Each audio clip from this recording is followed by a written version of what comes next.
Welcome back to another episode of P3, where we talk about people, performance, and profits.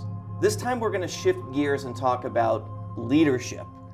Francesca, thank you for joining me today. Thanks for having me. So here's one of the, I want to kind of set this conversation up. Francesca has been a leader off and on for many years. I've been a leader off and on for many years. And one of the conversations I have with other leaders quite often is, it's so challenging to get my people to do what they need to do.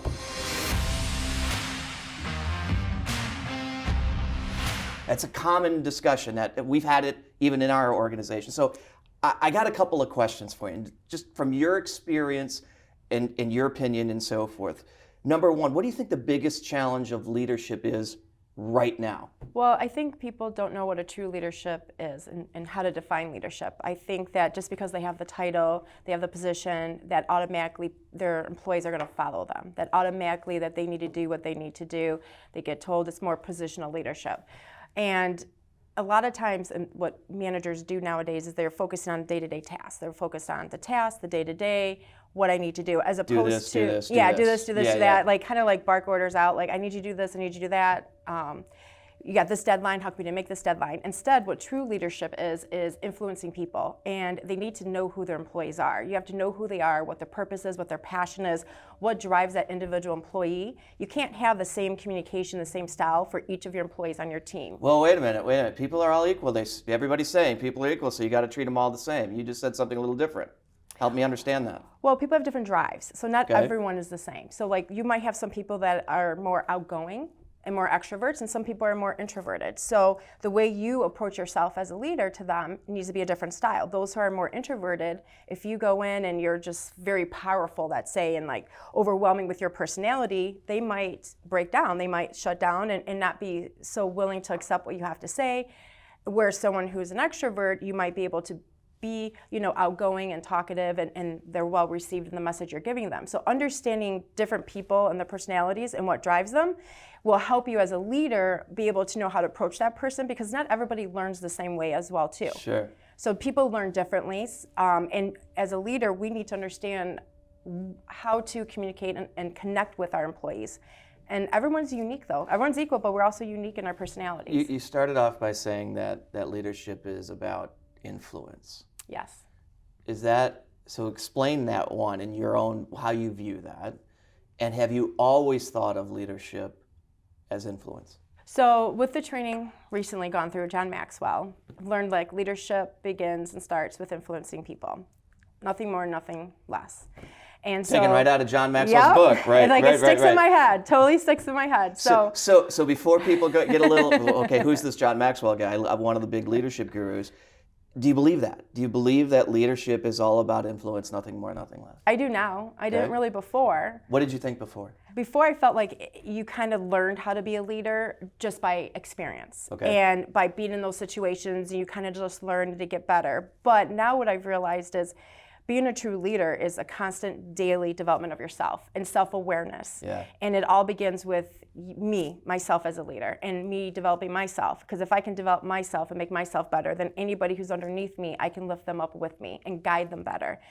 But everyone influences everyone, whether it's good or bad. That's true. And what I've learned is realizing that everyone has an influence on someone. It can either be good or it can be bad. And so a true leader would want to have a positive influence effect on people. And you have to have the buy-in for them to follow you. No question about it. Where does kind of self-image and self-realization, self-awareness come into play in this? You kind of touched around the corners of this, but as a leader, how should we be viewing self-awareness? Because I've met a lot of leaders over the years that blame, and I've done this myself, blame everything on the people. We blame it on the people. It's them. I can't get them to do it. It's them. But there's something about knowing who we are. What's your thoughts on that? I used to think the same way. Definitely, it all starts with us. You can't control other people, and you can't control other people's behaviors, but you can control yourself, is what I've learned personally and realized a lot recently is if I can change the way I think about things and the way that I approach things, my behavior changing, working on myself, ultimately will have an effect on other people's behavior.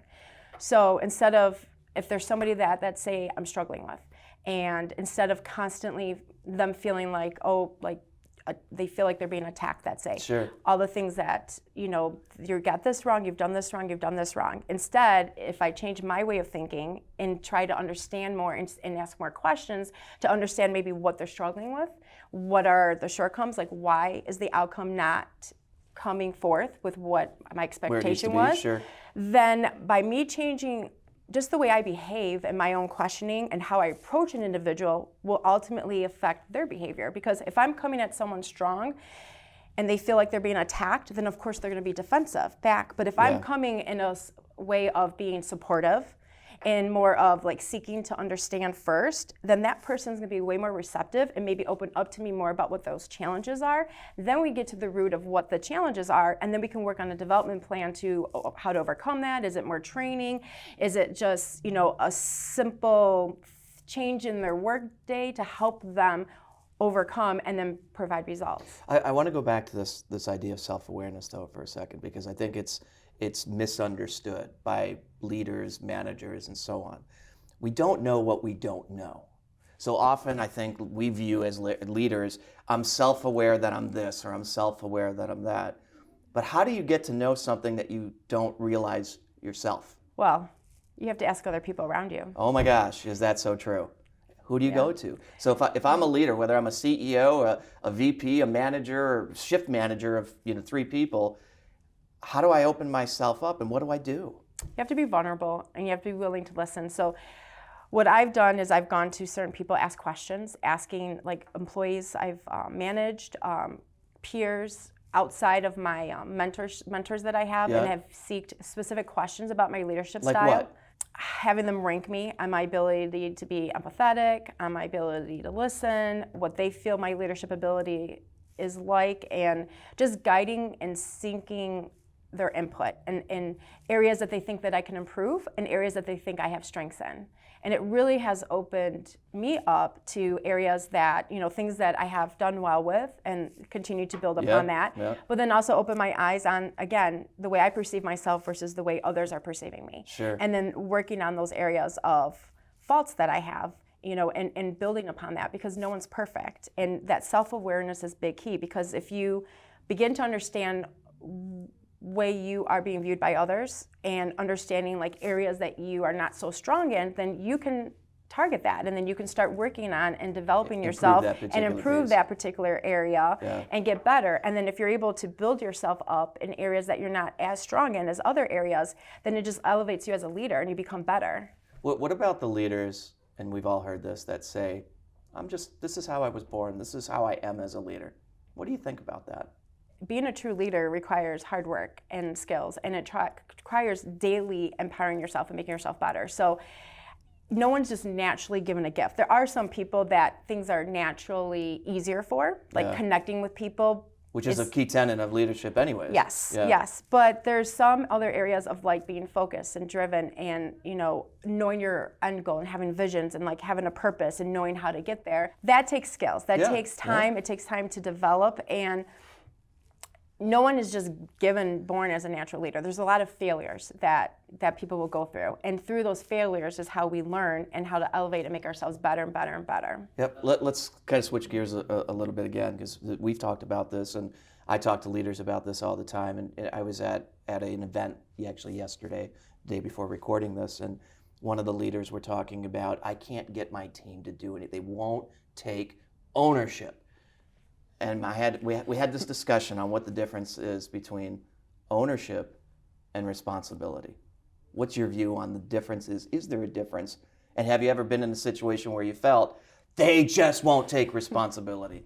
Ownership or responsibility, a lot of people think it might be the same. It's really not. So responsibility is kind of like we're telling our employees what to do, like telling them how to do it. Where ownership is making them think for themselves, empowering them to have the ability to problem solve on their own instead of just doing it for them, and giving them the ability to feel safe to fail too. Like try it, figure it out, problem solve, and if they fail, did they learn from it? What can they learn from it and grow from it? Where responsibility is more of, as a leader, is oh, well, this is how you do it, A, B, C, D, and you're just kind of like doing it for them. You're not empowering them to own it themselves and be able to problem solve themselves. You're solving the problems for them. So responsibility is given. What about ownership? As you're describing that. So as leaders, I can give you responsibility to take out the garbage. I can give you responsibility to do whatever it is. But doesn't mean you're going to own it and do it to your best of your ability. So go back and be a little more practical, because I like everything you were talking about. But in a practical matter, as a leader, how do you engage with that person that you're trying to lead to take ownership? Like practical steps on how to do that. I've got my own thoughts on it, but I'd love to hear what you think. Asking questions, making them think for themselves. A lot of like, what do you think we could do in this situation? Why do you feel that way? How would you solve this? What do you think the answer is? So asking questions to the employee to get them to start thinking, that's how you change from responsibility and giving them more ownership. I think that's dead on the money. So I had this situation just a few months ago where a guy that I went to high school with is now CEO of a bank in the Midwest, let's call it. And he called me up one day and he's saying, Steve, I'm having a real tough time. People they don't take ownership for anything around this bank. I said, okay, look, I'll come out and I'll fly out and I'll spend the day with you to see what's going on. So that morning, it was a Monday morning, we had breakfast and then we went into his office and we got there about 8:15 in the morning, give or take.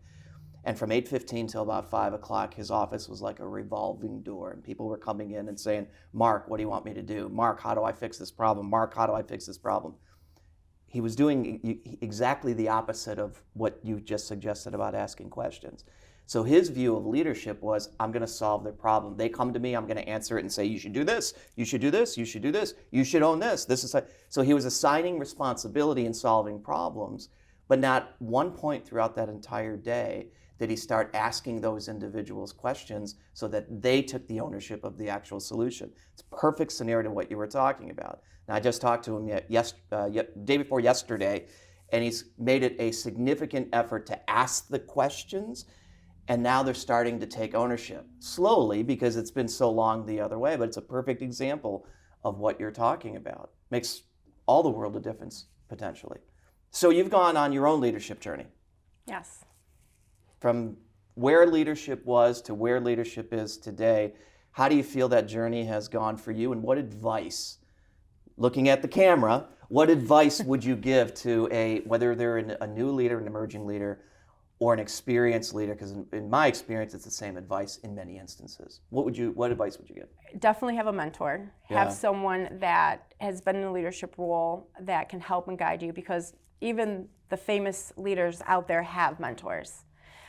Reading books, daily guidance of continually developing yourself, because even though you may have a mentor, it's daily as an individual understanding what it means to be a leader. And I would say listen to your people, employees, listening to them, focusing on them, understanding like who they are as a person, not just professionally, like what their job is, and invest in them just thinking like, oh, I just want you to do this job and this task, but who they are as a person, like what excites them outside of work, what are their true interests are, the connecting with them, because no one's gonna follow you or listen to you if they're not connected to you and they don't feel that you care about them. And valuing people. I mean, that's huge, is valuing people and making sure that they know that you're there for them and that they have a voice and that they feel like they're heard. Because the biggest thing with employees when they shut down is when they feel like they're not being valued, they feel like they have no input, they feel that no one's listening to them, and no one understands the challenges and helping them overcome those challenges.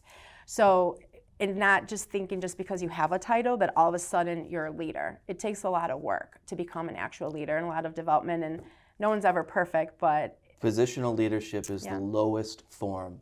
Let me say that again.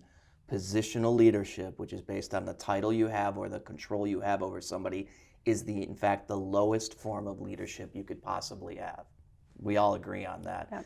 Problem is, so many leaders have never received real leadership training, so they don't know any different, and they leverage their title to make decisions, or they leverage their boss's title well, my boss said this, so you're going to have to do that. That doesn't make any sense. Right. You said something very, very important, is that leadership is about, well, one, influence, and you said that right from the get-go. I can't agree with you more. But leadership is about providing value to others. It's not about providing value to myself. And that's a shift a lot of leaders, including CEOs today, CEOs of large Fortune 500 companies that are struggling right now. You can tell it's all about that person and not about the team. It's about providing value to others.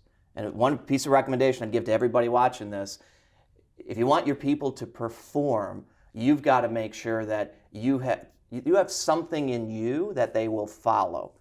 And we've talked about this here recently. If you don't keep increasing your leadership ability, you're only going to get your people to go up to a certain extent. They're not going to perform the way you want them to until you increase who you are as a leader. Closing comments. It's been a great journey, actually. It's been great, myself personally, involving as a leader, from where I was when I first started to where I'm at today, and where I'm excited to continue for my own personal development and growth going forward, and continuing to daily self-involve. Like, it doesn't have to take a lot of time. I mean, simple things like quotes, podcasts, articles, you know, doesn't have to take a lot of time because everyone's busy.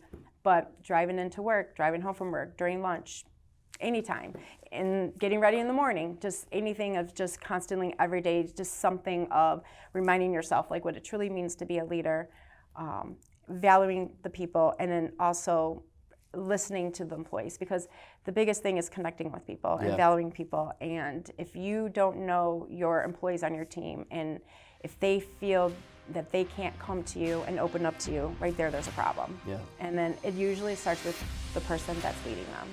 The person that's leading them needs to change if you want your employees' behavior to change. Awesome insight. Thank you for sharing some of that with us. Look, whether you're a leader that's been doing this for 3 months or you've been doing this for 30 years, if something resonates with you about the leadership journey and about providing influence to others, make sure, if this is the first video you've seen of the P3 series, that you subscribe.